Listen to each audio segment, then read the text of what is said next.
Donc bonjour, je suis Sifa. Je suis née au Congo RDC. Nous sommes restés quelques années enfants au Congo et puis pour le travail de mon père, je suis allée en Belgique. Donc j'ai fait ma scolarité en Belgique, j'ai fait des études de droit et aujourd'hui je travaille au Tchad, ça fait 5 ans. Je suis coordinatrice de la protection de l'enfance.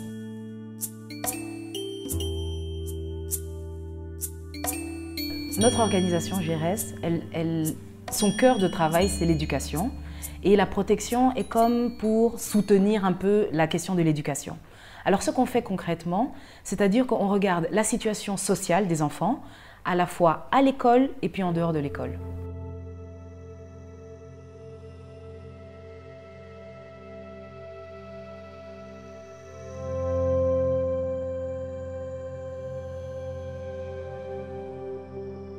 La jeune fille soudanaise dans le camp de réfugiés au Tchad, c'est une jeune fille à qui, très tôt, on va lui demander beaucoup de choses.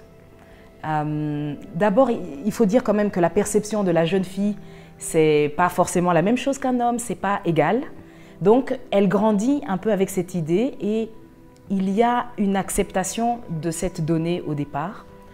Elle grandit avec l'idée qu'elle va beaucoup travailler à la maison pour beaucoup aider les parents, mais aussi aider les frères et la famille d'une manière plus large. Elle grandit avec, si elle a des parents sensibles à l'éducation, elle ira à l'école.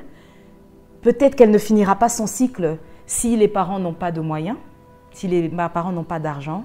Ils vont peut-être à un moment lui demander d'aider la famille, ou bien ils vont la marier parce que la famille ne peut plus subvenir à ses besoins, ou bien ils peuvent aussi demander à cette jeune fille.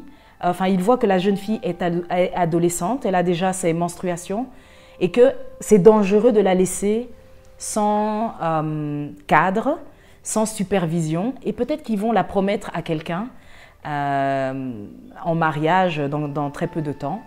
Donc ça, c'est une jeune fille réfugiée au camp. Mais il y a quand même aujourd'hui beaucoup plus d'options possibles.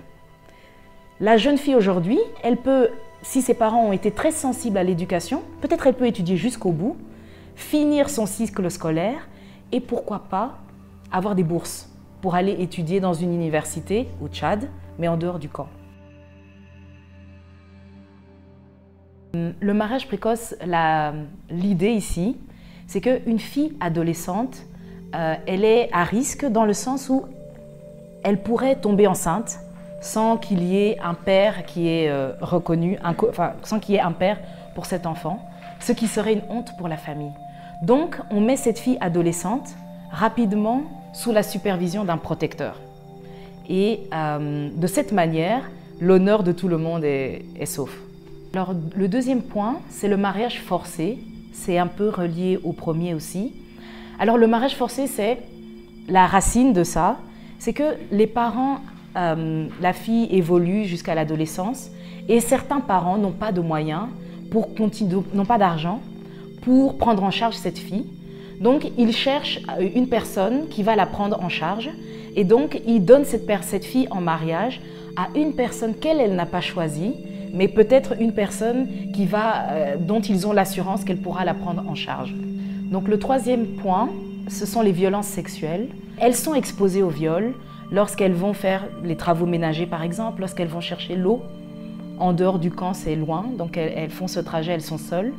Quand elles vont chercher le bois pour réchauffer, le bois de chauffage, voilà. Donc elles sont aussi exposées, ou bien elles peuvent être exposées quand on sait certaines filles sont sans leur père et mère, elles vivent dans le camp sans autorité parentale, et ces filles-là sont particulièrement vulnérables. Autre risque encore, c'est les mutilations génitales féminines. C'est très très répandu encore dans les camps à l'est du Tchad. Alors même si ça a un peu diminué quand même avec les sensibilisations que les ONG font depuis très longtemps dans les camps.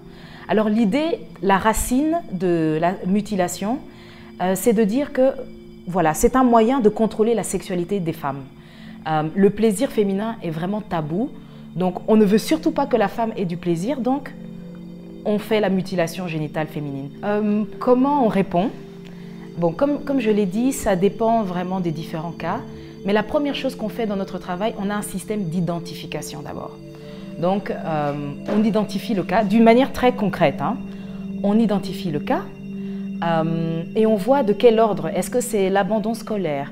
Est-ce que c'est la question de la violence? Est-ce que c'est la question du travail des enfants? Donc, on regarde un petit peu de quel ordre est le problème. La première chose qu'on fait, en fonction du niveau de gravité, on a des procédures. Si c'est quelque chose que nous, en tant qu'organisation, on peut gérer, qui est lié directement à l'éducation, on fait une procédure, c'est-à-dire on va voir l'enfant à la maison, on fait comment on appelle ça, un acte de procédure qui s'appelle l'évaluation du bien-être de l'enfant. Alors l'évaluation du bien-être de l'enfant, c'est qu'on va à la maison et on parle avec l'enfant lui-même pour voir un petit peu qu'est-ce qui manque à ton bien-être.